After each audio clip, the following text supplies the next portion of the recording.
Now, the first observation we need to make about disease is simply this. It is not your doctor's job to stop you from getting sick. Doctors are in the disease business. They are not in the health business. It's our own responsibility to make sure we don't get sick. So we need to get that straight. Doctors are not there for disease prevention. Lots of people say, well, they don't concentrate too much on prevention. Well, actually, that's not really what they have been trained to do. They're trying to fix you when you break. It's your job to make sure that you don't break to begin with.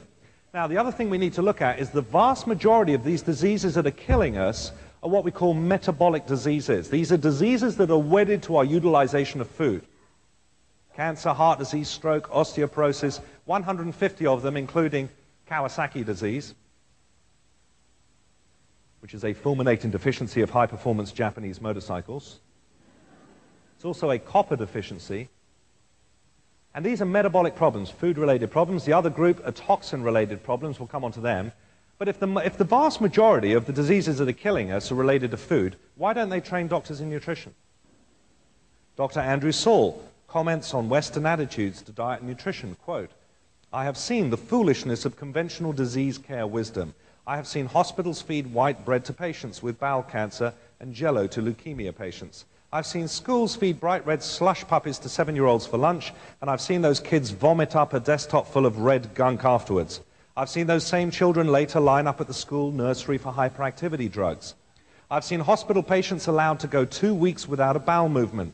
I've seen patients told they have 6 months to live when they might live 60 months. I've seen people recover from serious illness only to have their physician berate them for having used natural healing methods to do so. I've seen infants spit up formula while their mothers were advised not to breastfeed. I've seen better ingredients in dog food than in the average school or hospital lunch, and I've seen enough." There's lots of doctors that are extremely upset with the fact that they're not allowed to practice nutritional medicine. And that's one of the major keys that we need to look at, and we're going to come back to that. In fact, before we do, let's just see how idiotic this really is. How many of you would agree that you become what you absorb? It's not rocket science, is it? There's 6 ways stuff gets into the body: through what you eat, what you drink, what you breathe in, what you put on your skin, what you look at. Can that change you? Yeah. And what you listen to. Those 6 areas, you can imagine, are 6 gates to a city. You've got to make sure that those 6 gates are guarded, because if not, then you start getting undesirables sneaking into the metropolis. Now, if you think about that just for a moment, if you become what you absorb, then why is it that they don't train our doctors in nutrition? It's because doctors are trained in institutions funded by the drug industry. And those doctors, once they're given that coveted MD, are tied to the apron strings of the General Medical Council or whoever it is down here. And those doctors are, if you like, disciplined if in fact they stray from the creed that they've been taught to practice. And for the rest of that doctor's career, he will no doubt receive long lines of drug company reps going in there telling him about the latest new drugs that are on the market. Not training doctors in nutrition is not just dumb, it's not just dangerous, it's actually insane. Now let's have a couple of definitions of the word insanity. Anybody? Doing the same thing and expecting different results. How about that one? Or if I break into your house and spend the next 3 hours doing your ironing. Want me to come over your place and get a little crazy? Huh? Okay.